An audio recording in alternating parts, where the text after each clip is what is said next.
Today we have come to northern Spain to bring you news of this Peugeot's new RCZ. And were this any normal Peugeot and this any normal day, this is the point where I'd start having to talk to you about style and design languages and things like that, because to be honest, there would be nothing to talk about on the driving front. However, the car looks very different and Peugeot promises us it is as different to drive as it is to look at. So let's go and find out. But just before we do, let's take a minute to examine just how different this car is. First, take a look at this roofline.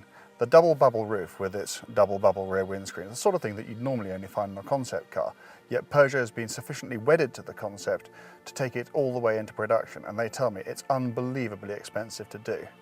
Then look at all this aluminium, the aluminium arches which go from the bottom of the A-pillar to the back of the C-pillar. That's a really, really class touch. And finally, and perhaps most significantly, if you want to really understand just how different Peugeot intends you to think this car is, look at that badge, RCZ. What does it say? Simply this. This is the first Peugeot ever not to have a 0 in the middle of its name. It wants to completely separate this car from everything else it makes. So what exactly do we have here? What is this Peugeot RCZ? Well, the bad news is that underneath it all, it's a Peugeot 308. But don't switch off just yet. It's a Peugeot 308 to which an awful lot has been done. The car has been lowered, the car has been widened, the suspension has been completely changed, the roll bars and the springs and the dampers are completely new. The track is wider, there's even a new brace at the front just to try to make the car feel that little bit more precise. However, it does still mean that it's just got a McPherson strut at the front and a very simple torsion beam at the back, which even Peugeot admits was done for reasons of cost and convenience rather than engineering integrity.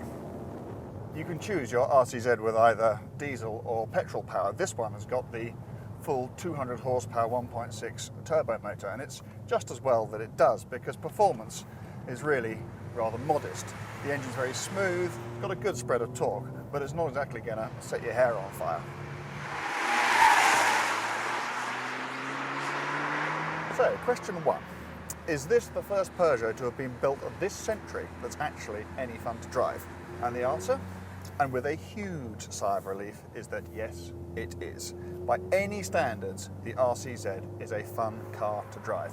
It steers nicely, it grips well, performance is strong enough. This is a fun Peugeot to drive. And you have no idea how long it's been since I was last able to say that. Question two. Is the Peugeot RCZ a worthy successor to those wonderful, wonderful Peugeots of all those years gone by, the 205 GTI, the 306 GTI, the rallies, those sorts of cars? And the answer to that question is, I'm afraid, no. This is a good car, it's a very good handling car, but it doesn't feel alive in your hands like they do. It's not a car that you can kick about on the throttle, adjust your lines with a little twitch of your right foot. It's not that kind of car. It's a very stable car, it's a very easy car to drive, but ultimately, in terms of pure fun, which is frankly what we're here to do, it's not in their league. There are two ways of looking at the RCZ. You can look at it as a missed opportunity, a pulled punch if you like, a chance that Peugeot had to return to its halcyon days, a chance which frankly the RCZ has missed by quite a lot. On the other hand, you could just be happy that Peugeot is once more back in the business of building great looking driver's cars, and believe me, that is precisely what the RCZ is. Me, I incline more towards the latter view. The RCZ may not be the car to take Peugeot back to the very top of its class, but it is a step. It's a big step, and it's in entirely the right direction.